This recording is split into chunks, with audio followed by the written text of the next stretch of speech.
देखो जीवन में दो चीजें होती हैं, एक पाप एक पुण्य। ये पाप और पुण्य दोनों क्या करते हैं, हमें संसार में भेजते हैं। क्या करते हैं दोनों? यदि आपने पाप किया है तो पाप का फल भोगने कहां जाओगे? आना तो यहीं पड़ेगा ना भाई, भोग भूमि तो ये है।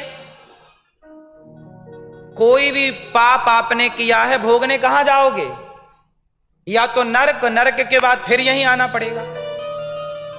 चलो ये हो गया पाप, कोई भी पाप किया है तो भोगने आना पड़ेगा। बात समझ में आई?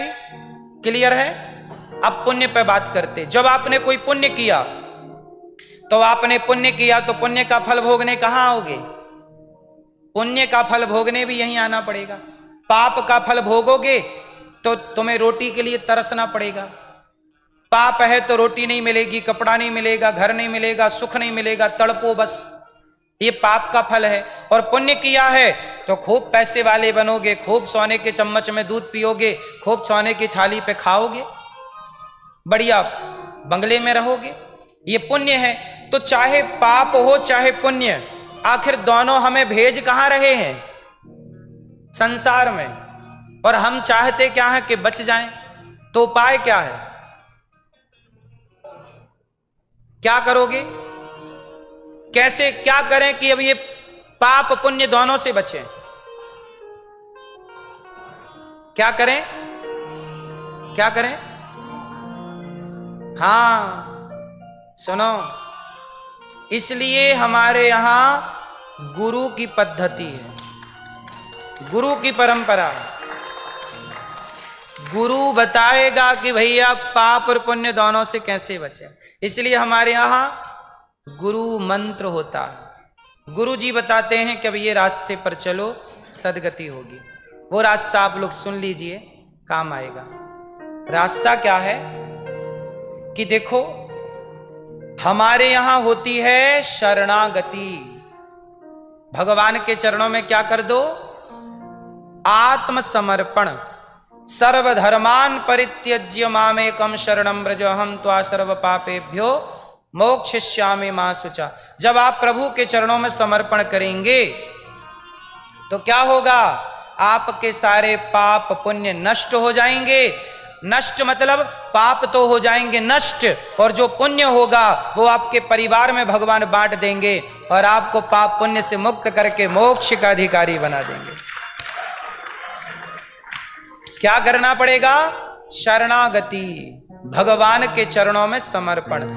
यदि आपने समर्पण नहीं किया, इसलिए कहते हैं कोई भी पुण्य करो तो जैसे आपने दान किया, 100 रुपए का दान दिया, $50 का दान दिया, $100 का दान दिया, तो दान करके आप ये कहते हैं कि मैंने दान दिया। यदि आपने वो दान अपने पास रखा मतलब पुण्य, तो वो आपके पास पुण्य रहेगा।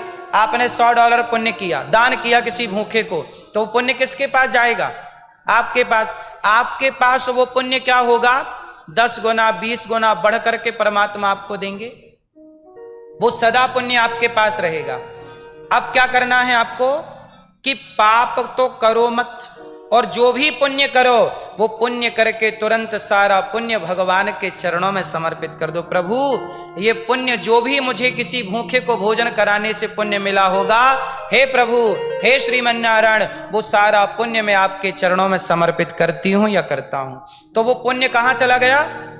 भगवान के चरणों में। फिर क्या होगा? जब पुण्य भगवान के चरणों में चला जाएगा तो वह पुण्य आपको संसार में नहीं भेजेगा, वह पुण्य आपको मोक्ष दिलाएगा। और जब आपका मन होगा जगत में आने का तो भगवान आपको भेज देंगे। जैसे $1,00,000 आपके पास है, तो आपके पास हैं तो आप परेशान होते हैं कि भाई $1,00,000 लेके कहां घूमे। लेकिन वही $1,00,000 आप बैंक में जमा कर दो तो आपका पैसा सेफ हो गया कि नहीं?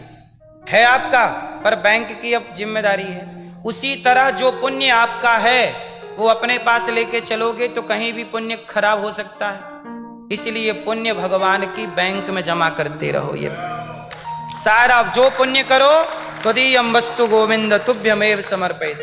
पुण्य भी भगवान के चरणों में इसलिए हम लोग माला जपते हैं, और माला 1 माला 2 माला 4 माला 100 माला जितना जपा वो पुण्य भगवान, हे प्रभु ये जो भी पुण्य मिला आपके चरणों में। हम माला जपने का भी पुण्य रख के क्या करेंगे? सब भगवान के चरणों में समर्पण, इसी का नाम है समर्पण।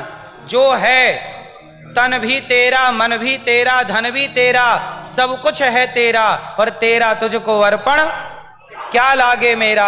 सब भगवान को समर्पण, इसी समर्पण से मोक्ष मिलेगा, वरना ये पुण्य भी तुम्हें संसार में खींच के लाएगा।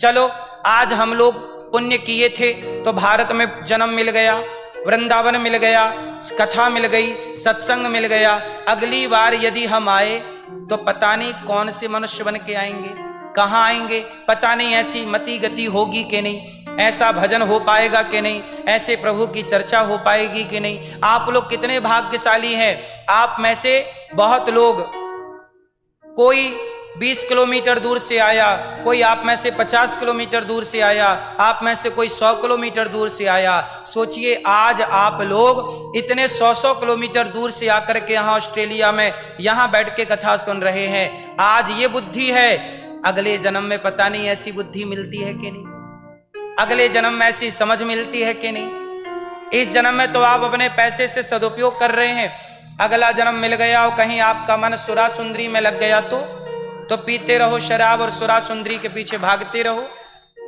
तो वो क्या करेगा, वो धन दुर्गति करा देगा। इसलिए आज मिला है जीवन, इसी को सार्थक करना है। तो सार्थक कैसे होगा? समर्पण। एक चीज याद रखिए, क्या याद रखना है? समर्पण। कहां समर्पण करें? भगवान के चरणों में। कैसे समर्पण करें? चलो बताओ, इस धरती पर समर्पण का कोई उदाहरण आप मुझे दीजिए। समर्पण का उदाहरण आप दीजिए, समर्पण किसे कहते हैं? आप बताओ, समर्पण किसे कहते हैं? उदाहरण इस धरती पर समर्पण का उदाहरण बताओ मुझे कोई एक। कौन? सुदामा, प्रहलाद, सेवा।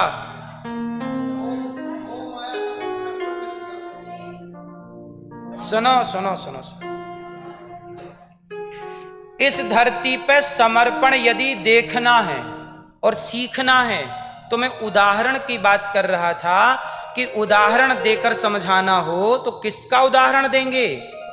तो सुनो, इस धरती पर सबसे बड़ा समर्पण का उदाहरण होती है पत्नी। इस धरती पर सबसे बड़ा समर्पण का उदाहरण कौन है? कैसे? अब सोचो, आप में से बहुत सारी पत्नियां यहां बैठी हैं, पर आपको खुद नहीं पता कि आप कौन हो। सुनो, स्त्री के बारे में सुन लो।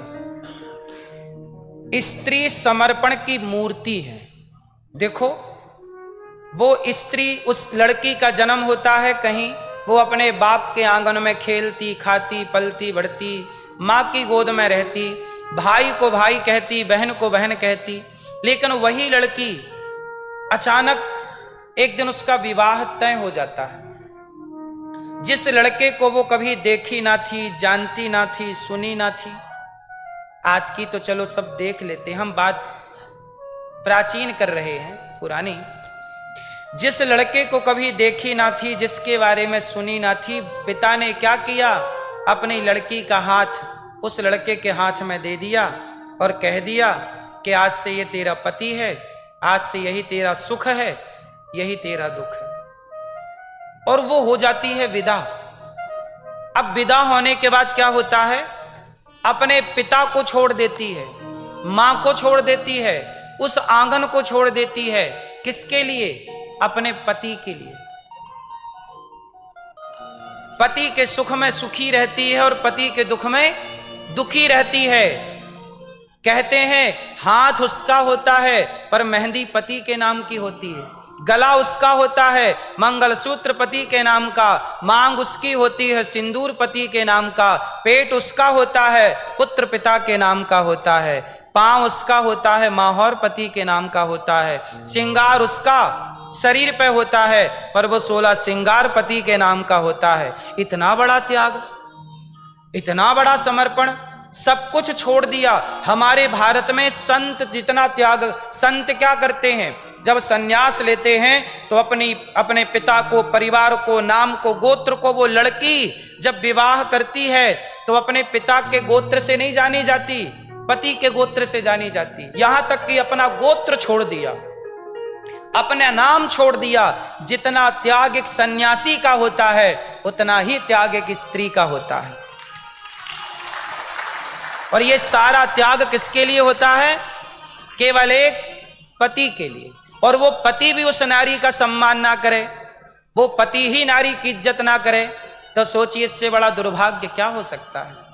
इसलिए हर पति की जिम्मेदारी है कि आपकी पत्नी किसी सन्यासी संत से कम नहीं, उसके से त्याग का आप सम्मान कीजिए और उस पत्नी का आप आदर कीजिए। जितना त्याग एक स्त्री के अंदर है, जितना समर्पण एक स्त्री के अंदर। अच्छा एक बात बताओ, पति पेड़ की छांव में रहे तो पत्नी पेड़ की छांव में रहने लगती है कि नहीं?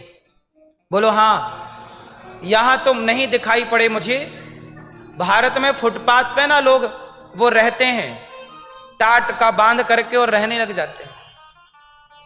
अब ये बताइए कि क्या ये समर्पण नहीं है?